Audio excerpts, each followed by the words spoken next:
Then I'm going to show you how to remove MK1 Ford Focus rear view mirror.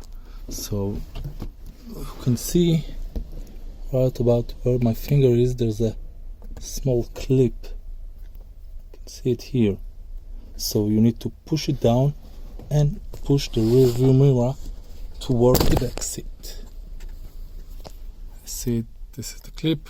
Push it and then push the rear view mirror toward the back seat, and you can see this is the mounting point which is glued on. So guys, this is how to remove a rear view mirror. If you need more parts from an MK1 Ford Focus, contact us with the email below. If the video was helpful, please give it a like. If you want to see more videos how to disassemble Ford Focus part, please subscribe to our channel. Thank you very much.